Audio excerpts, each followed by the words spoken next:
பிஸ்மில்லாஹிர்ரஹ்மானிர்ரஹீம். பாவம் செஞ்ச உடனே நம்மளுக்கு வரக்கூடிய முதல் ஃபீலிங்கா ஈமான் உள்ளவனுக்கு என்ன இருக்கும்? கீழே விழுந்து கண்ணீர் வடிச்சு அல்லாஹ் அழுது அல்லாஹ் பாவம் செஞ்சிட்டனே என்ற உணர்வு வரும். பாவம் செய்யாத ஒரு மனிதனுடைய ஃபீலிங் எப்படி இருக்கும் என்று சொன்னா, பாவம் நான் செய்யல, நான் என்ன இன்றைக்கும் இவ்வளவு பாவத்தை செஞ்சுட்டு நம்மகிட்ட உள்ள ஃபீலிங் நம்ம என்ன நம்ம எல்லாம் உட்கார்ந்து தனிப்பட்ட ரீதியா உள்ளத்துக்குள்ள பேசுனீங்கன்னா, நீங்க என்னென்ன பாவம் செய்றீங்க அப்படின்னு உங்களோட உள்ளத்தோட கேட்டீங்கன்னா, நான் என்ன பெரிய பாவம் செய்யறேன் உங்களுக்கு ஞாபகமே வராது. இஞ்சி போனா ஒரு சினிமா பாக்குறேன், வேற எந்த பாவமும் நம்ம செஞ்சப்பா, நம்ம யாருக்கு அநியாயம் செஞ்சுக்கிறோம் அப்படின்ற மாதிரி தான் எல்லாருக்கும் மனசு சொல்லிக்கிட்டு இருக்கு. அப்படின்னா இந்த நம்ம பாவமே செய்யாத மக்கள் தான் நம்ம உள்ளத்துல உட்கார்ந்துட்டிக்கிற மாதிரியே தான் மனசு சொல்லும். நான் என்ன பாவம் செஞ்சேன்னு உள்ளத்துல கேட்டு பாருங்க. 190% இந்த சினிமாவையும் யாரை பத்தியா புறம் பேசியிருப்போம். இதை தவிர சுபஹானல்லாஹ் நான் வேற எந்த பாவமும் நான் என்ன செஞ்சதில்லை. எவனுக்கு நான் அநியாயம் நினைச்சதில்லை. 100 பேருக்கு மேல நினைச்சிருப்பான். ஆனா அவனுக்கு மறந்து போயிடும். அவனுக்கு என்ன செஞ்சிடும்? மறந்து போயிடும்.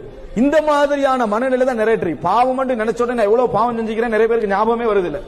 ஆனா யார் யாருக்கு என்ன கொடுத்தீங்க, எவ்வளவு நேரம் தொழுதேன் எல்லாம் ஞாபகம் வந்துருது. அப்படின்னு நமக்கு பெருமையுரிய விஷயத்தை சைத்தான் என்ன செய்ய அவசரமா ஞாபகப்படுத்தி தருவதை பார்க்க. பயான்களை எடுபடுறதுல சொல்லுங்க பாப்போம். இதே பிரச்சனை தான்.